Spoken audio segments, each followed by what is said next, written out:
NEET के कारण 20-22 बच्चों ने आत्महत्या कर ली और उसमें प्रधानमंत्री मोदी ने और हिंदुओं के, और वो बच्चे हिंदू थे, हिंदुओं की ठेकेदारी लेने वाले मोहन भागवत ने कोई माफी नहीं मांगी। किसी को कोई चिंता नहीं है, ये हिंदू है, ये हिंदुओं की ठेकेदारी लेते हैं, लेकिन इसकी ठेकेदारी लेने को तैयार नहीं है कि हमारे बच्चे आत्महत्या न करें। ये सारे मुद्दे वनिता बहुत बड़े पैमाने पर समाज में व्याप्त हो गए हैं और इसका परिणाम भारतीय जनता पार्टी को भुगतना पड़ेगा और आरएसएस को भी भुगतना पड़ेगा। पुलिस को नीट लोग से बड़ा मुद्दा ये हो गया कि बच्चों पे बर्बरता हुई। ये सारा सीन पूरे हिंदुस्तान ने देखा है, घर घर तक पहुंच गया है, लोग घर घर तक इसकी चर्चा कर रहे हैं और बहुत आसान नहीं है।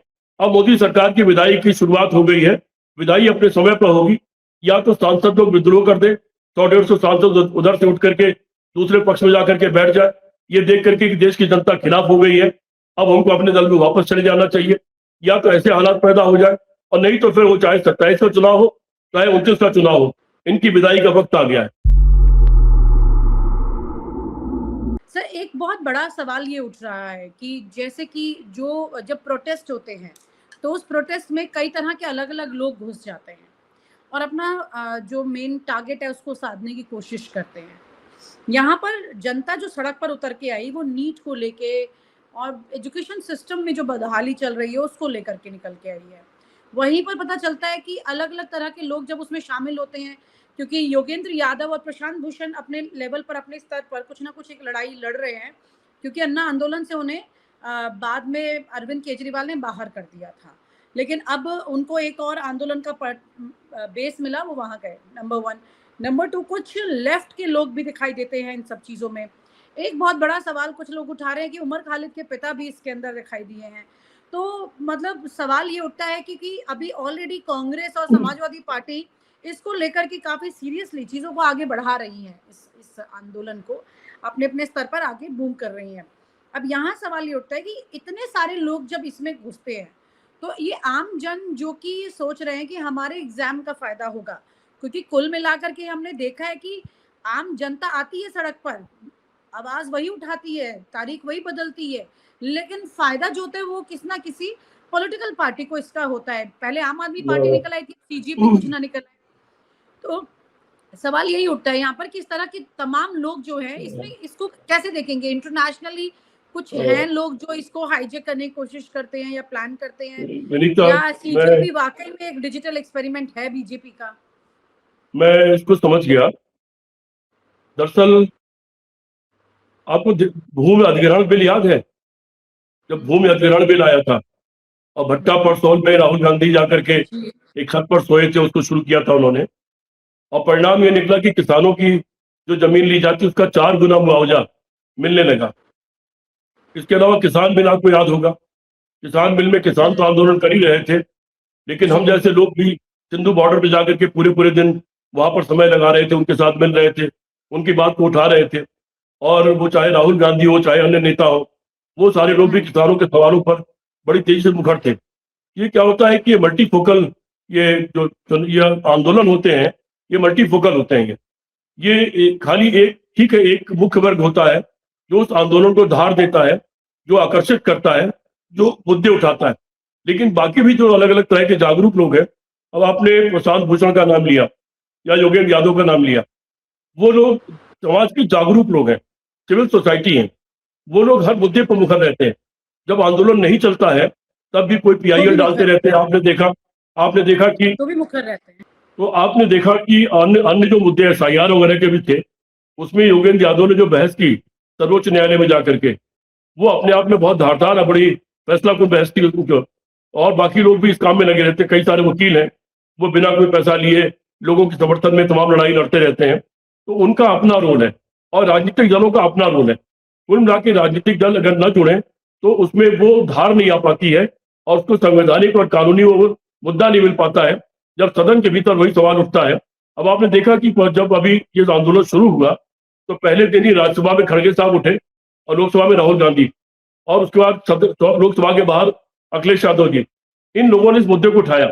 सदन के भीतर जिन लोगों ने मुद्दा उठाया कि छात्रों पर लाठीचार्ज हो रहा है और छात्र बैठे हुए हजारों की तादाद में आए हुए हैं, तो अचानक सदन 1 मिनट के अंदर स्थगित कर दिया गया और तब से लगातार सदन स्थगित हो रहा है। तो उसका भी अपना एक व्यापक असर होता है, सरकार पर दबाव पड़ता है और सरकार उसके दबाव में आकर के फैसले लेती है और पीछे हटती है। अब जैसे आज जो धरना इत्यादि हो रहा है, इसका परिणाम ये होगा कि वो लाठीचार्ज नहीं होगा। अब उन छात्रों को प्रोटेक्शन मिलेगा। सरकार ये कोशिश करेगी कि इन छात्रों से किसी तरह से बातचीत हो सके, सरकार की कोशिश ये होगी। तो इन सब का ये असर पड़ता है, इसीलिए लोग उसमें शामिल होते हैं। और लोकतंत्र है, लोकतंत्र में सबकी भागीदारी जरूरी हो जाती है।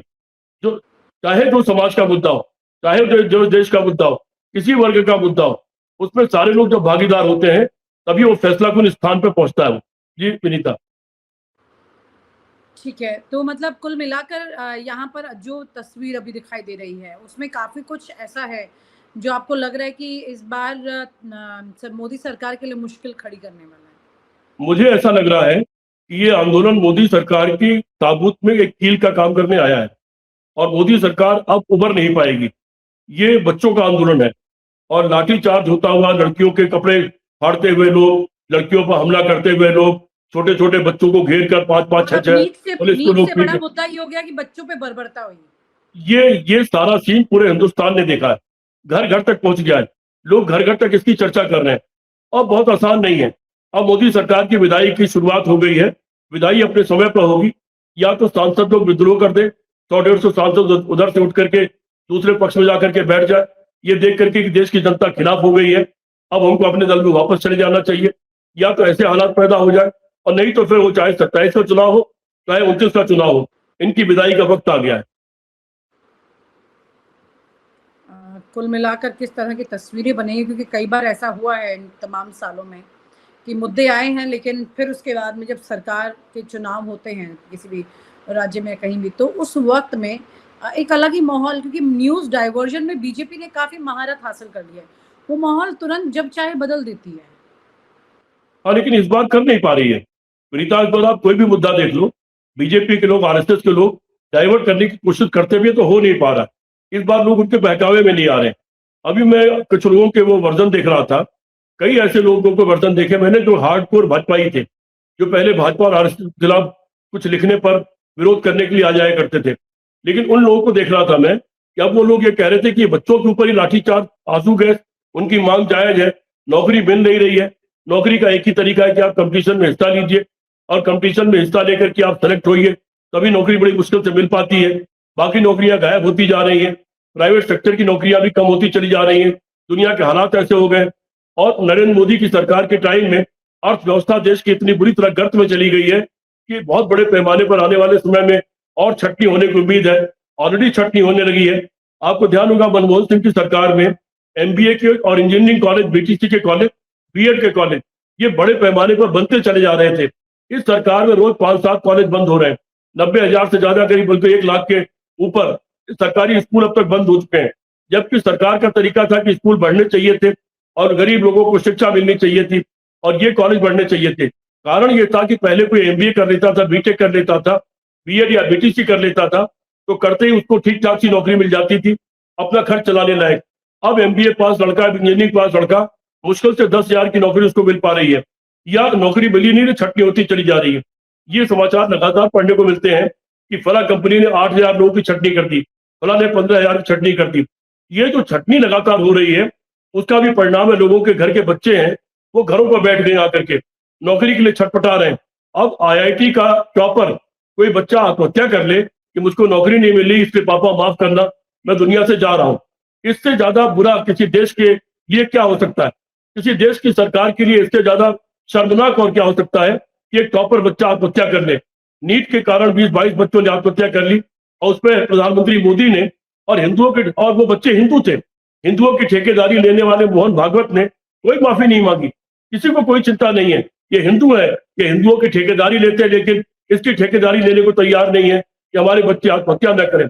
ये सारे मुद्दे विनीता बहुत बड़े पैमाने पर समाज में व्याप्त हो गए हैं, और इसका परिणाम भारतीय जनता पार्टी को भुगतना पड़ेगा, और आरएसएस को भी भुगतना पड़ेगा। जी सर, मतलब ये बहुत गंभीर मुद्दे हैं, ज़ाहिर-सी बात है। यहाँ पे एक एक लास्ट क्वेश्चन है सर मेरा। सोनम वांगचुक, जिनको लद्दाख के एलजी विनय सक्सेना ये कहते हैं कि आप जाइए सीजेपी का प्रोटेस्ट ज्वाइन कीजिए, जिस बात को वो ऑन रिकॉर्ड एक्सेप्ट करते हैं। वहीं सीजेपी के जो ये युवा हैं, इन पर भी अलग-अलग तरह के सवाल उठते रहे हैं। बात ये नहीं कि ये लोग सरकार के खिलाफ खड़े होने में सक्षम नहीं, बात ये है कि इतनी बड़ा क्राउड आज देश का कई सवालों से घिरा हुआ है, बहुत गहराई से, गंभीरता से घिरा हुआ है। ऐसे में क्या ये लोग काफ़ी हैं लीड करने के लिए सिचुएशन में, या फिर इस बार जनता जो है वो अपने लेवल पे ही खुद जवाब देती है? विनीता, विनीता, 2 चीजें क्लियर हैं। एक चीज क्लियर यह है कि कॉकरोच-वॉकरोच जो भी है, ये खुद बीजेपी के लोगों का क्रिएशन है और उनसे आप भी प्रभावित वही पार्टी मानते है हैं, ये। ऐसा मैं सोचती हूँ। सोनम वांगचुक ने खुद बयान दे दिया कि उन्होंने तो इस आंदोलन में वहां का जो राज्यपाल है सक्सेना, जो बहुत बदनाम आदमी है, उसके कहने पर सोनम वांगचुक ने इससे हिस्सा लिया। तो सोनम वांगचुक की भूमिका भी क्लियर हो गई। और कल आपने देखा कि जहां 50-60 हजार बच्चे पिट रहे थे, वहां पर जो इसके अगुआ लोग हैं, जो 2-4 नाम इसमें आगे दिखाई पड़ते हैं, उनमें कोई दिखाई नहीं पड़ा। उनमें किसी को एक लाठी नहीं पड़ी, उनमें किसी को पुलिस ने नहीं पीटा। पुलिस ने क्या किया कि पहले ही उन लोगों को ले जाकर के एक वैन में कैद कर दिया और वैन में जिससे वो सुरक्षित पड़े रहे, उनमें से किसी की पिटाई नहीं हो। ये सवाल अपनी जगह है। मैं बार-बार जो बात कह रहा हूं, इसमें राहुल गांधी का बहुत बड़ा योगदान है। उन्होंने जो देश में नौजवानों और छात्रों का कूच के द्वारा माहौल बनाया है, ये जो छात्र आए हैं, ये उस माहौल के कारण स्वस्फूर्त तरीके से आए हैं और 90% से ज्यादा छात्र अपने आप अपनी लड़ाई लड़ने आए हैं। उसमें कॉकरोच पार्टी का कोई रोल नहीं है। वो कल दिखाई भी पड़ रहा था कि वो लोग संसद की तरफ लाठी खाने के बाद भी बढ़ रहे थे। वो ये नहीं देख रहे थे कि इनके जो नेता लोग हैं कॉकरोच पार्टी के, वो कहाँ है या उनका निर्देश क्या है। वो सुनने की कोई कोशिश करना नहीं कर ऐसा रहा लग था। रहा है युवाओं को बस एक बहाना चाहिए था, किसी के भी बहाने आने के लिए, अपनी आवाज उठाने के लिए, और उनको बस चाहे युवाओं को एक कॉकरोच बहाना मिले चाहिए था हम्म, जी, और वो बहाना उनको एक कॉल के द्वारा मिल गया और वो वहां आए और वो अपनी लड़ाई खुद लड़ रहे हैं। ये पूरा देश भारतीय जनता पार्टी के खिलाफ, इनकी बुराइयों के खिलाफ खुद अपनी लड़ाई लड़ने के लिए निकला है, इन नौजवानों की शक्ल में। जी, बहुत गंभीर बात है सर, क्योंकि जब युवा सड़क पे उतर आता है, नेपाल, बांग्लादेश और कितने सारे, श्रीलंका, कितने सारे ऐसे देश हैं जहाँ पर इन युवाओं ने सड़क पर अच्छा उतरकर बहुत विनीता, कुछ बदल दिया, विनीता, सरकार बदल दी। विनीता, मान लीजिए कल 50-60 हजार के बजाय 5 लाख लड़के आ गए होते तो जी, कल जी, कहीं बिल्कुल, 5 लाख बिल्कुल। लोग निकल लिए कल होते संसद के दरवाजे तक पहुँचे तो थे क्या वो परिणाम हुआ और होता? अंदर तो चले क्या गए थे। परिणाम हुआ होता? हाँ। उसके बड़े भयानक परिणाम तो देखने को मिलते। बांग्लादेश में या नेपाल आपको में या लगता है श्रीलंका सर में सरकार जो बंदूक ताने बैठी थी वो गोली चला ही देती फिर? गोली चलाती। मैं वही कहना चाह रहा था। बहुत भयानक परिणाम। अगर कल ये पता लगता कि लाठीचार्ज के बाद खुद दिल्ली के रहने वाले नौजवान लोग बड़ी संख्या में चलाना तो अपने अपना पाँव पे कुल्हाड़ी मारना और और मासूम युवाओं पे गोली चलाना विनीता, तो एक जनरल डायर एक जैसा हो जाता सर। आपके दर्शकों के लिए मैं एक आज सूचना और दे देता हूं। आने वाले समय में कल भी इस आंदोलन में बड़ी संख्या में जो प्राइवेट कंपनियों में नौकरी करने वाले, आईटी सेक्टर में नौकरी करने वाले लड़के हैं, वो लोग भी आए थे, छुट्टी ले लेके आए थे। वो लोग बहुत फ्रस्ट्रेशन में हैं, उनकी तनख्वाहें गिर रही हैं, उनकी नौकरियां असुरक्षित हैं। 12 घंटे से लेकर 14 घंटे, 18 घंटे तक उनको काम करना पड़ रहा है। आप देखिएगा कि आने वाले समय में, मैं आज आपको बहुत सारी सूचनाएं पहले देता हूं, बाद में होती हैं। आने वाले समय में इस तरह के आंदोलनों में एक बहुत बड़ी तादाद, ये आईटी सेक्टर, इस तरह के जो संस्थान है, इनके नौजवानों की होगी। बड़े चैलेंजेस हैं जो वक्त के साथ भी निकल के आते हैं, और सरकार वक्त से उन्हें नहीं निपटती है तो इस तरह की तस्वीरें तो सामने आएंगी। जी, ये बड़ा चैलेंज है। बहुत बहुत शुक्रिया sir, thank you so much अच्छा फॉर विनीता। शेयरिंग।